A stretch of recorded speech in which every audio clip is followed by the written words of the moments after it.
Well, hello again everybody, welcome back. And today we have this gorgeous Lockwood 334M45 sent to me by Randy Perkins. Lovely lock, works very smoothly. Nice big lump of metal, and we're going to have a go at picking this in a minute, but I just thought this was a prime example of showing you how I tend to choose which pick to use for anybody who's interested. Now, as you've probably seen in the past, I tend to try and pick from the bottom of the keyway where I can, but this one, as you can see, is fairly paracentric. So when I come across a lock, first thing I do is try one of my favourites. I quite often use the South Orb Max 23 thousandths, but as you can see, that if we can get that in there, that's not going to work if we've got any, well, it's just not going to work from the bottom. So then I'd look at maybe an 18 thousandths or a 15 thousandths. Now with this one, if we can get this to actually focus, will we focus?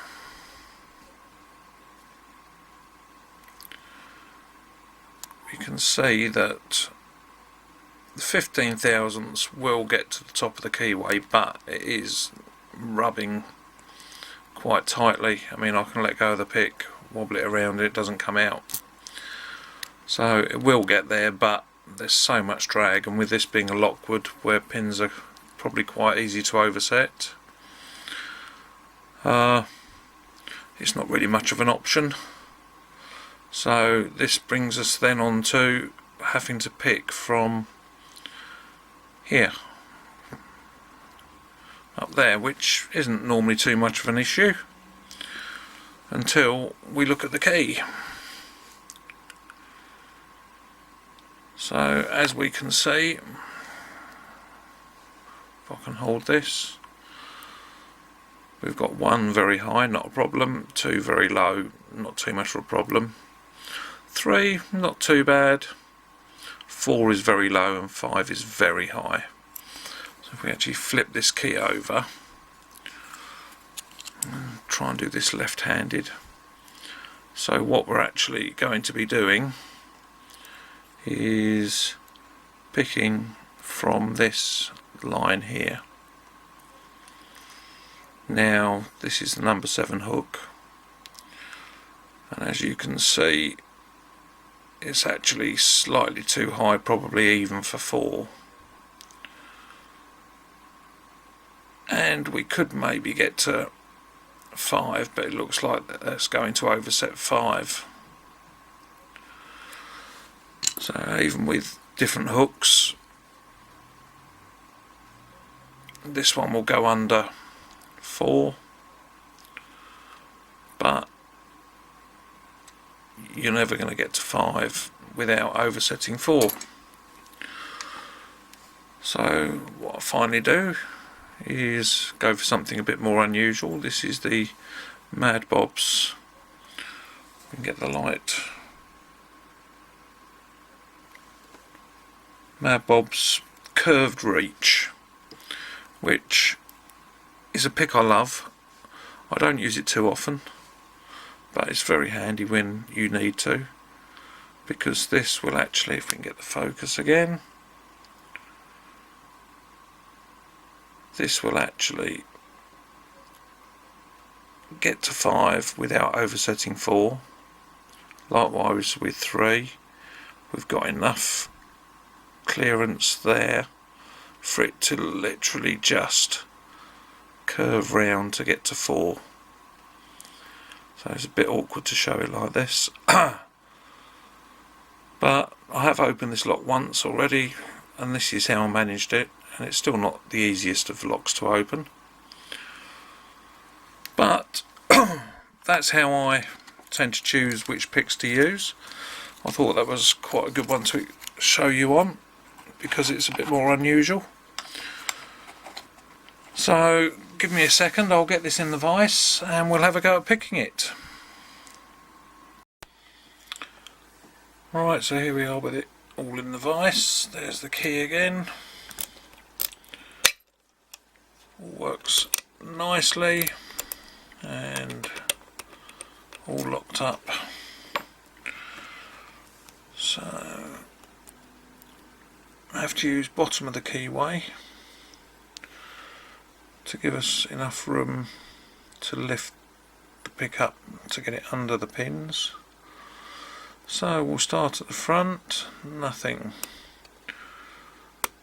Right, little click on 2, counter rotation as well, and that clicked in quite nicely. Nice click out of 3.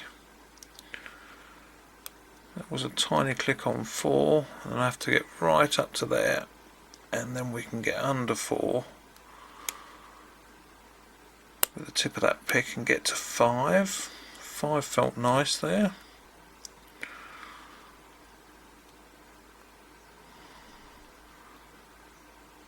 Nothing on 1, 2, 3, 4, 5. Right, I'll click on 1, but lost the movement we'd had on the core. Let off the tension a fraction, it dropped back down.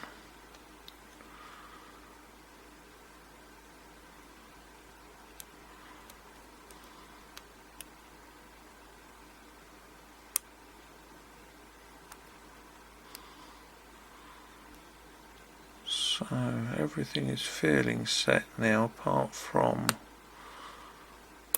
1 which I can't get to really do anything. So something's obviously hanging somewhere.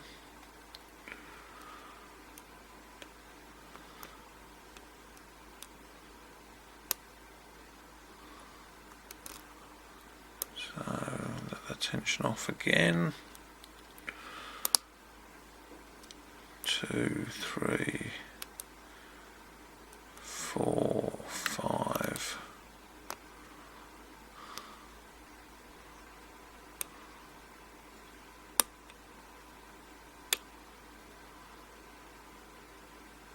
Right, I think we might have got 1 that time. Tiny little click on 2. Nothing on 3.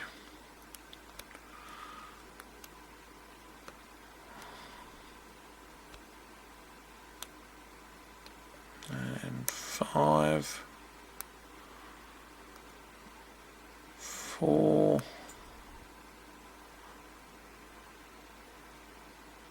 3,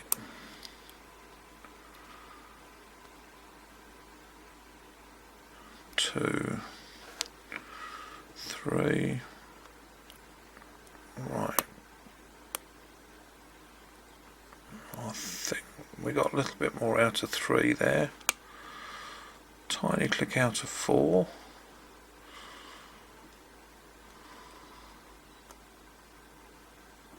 And how about 5?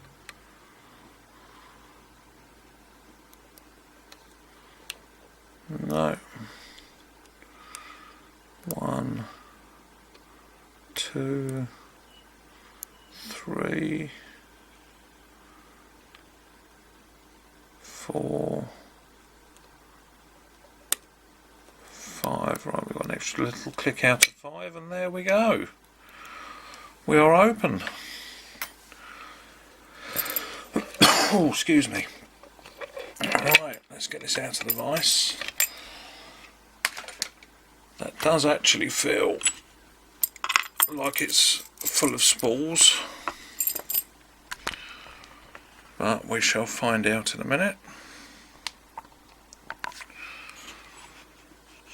So let's see what we're after here. Phillips.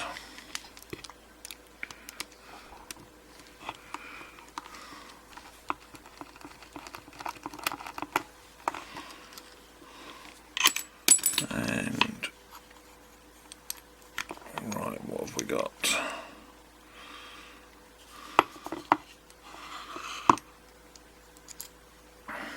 holder and 2 Phillips on the back.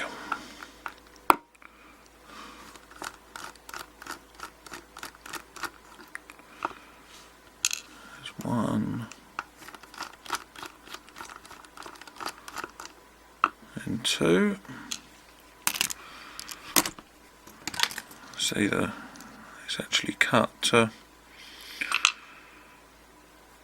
limit the movement, so that's going to go there and there, so that's looking fairly good, and that's going to be the bigger one. What have I done with my bigger one? So it is a full size keyway compared with a normal padlock.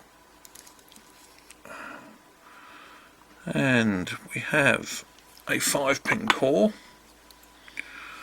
sorry, 6-pin core, pinned for 5. So let's dump these out and have a better look at the core. So we've got standard in 1 and in 2, 3, 4 and 5, and as we can see, doesn't look like anything in the core. Just grab a different pick to feel in those chambers.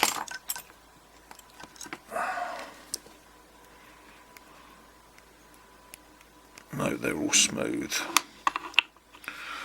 but these are your standard type of Lockwood pins. We're focusing. You see they're actually tapered at the top edge, just to make it easy to overset them. Right, there we go, and let's have a look in the, see what we have in the top here. So, whoop, nice spool, quite a strong spring, and another spool. These are all looking like steel as well. Another spool and another spool, quite nice. Sharp spools as well. So let's just dump the springs.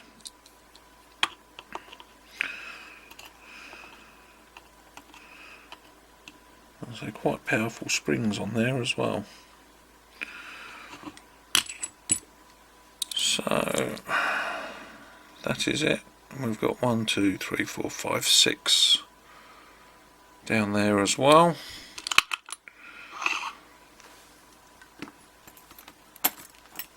So let's grab magnetic screwdriver.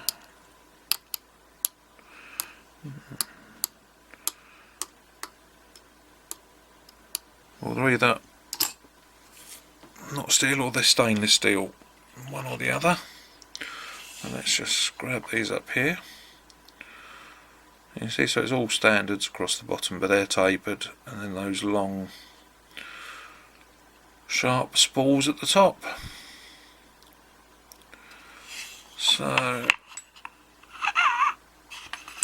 that's there. So there we have it, the Lockwood 334M45, a gorgeous padlock. So thank you very, very much for sending that to me, Randy, and that's definitely going to be a keeper. So, and everybody else, thanks for watching, and I'll see you again soon. Bye.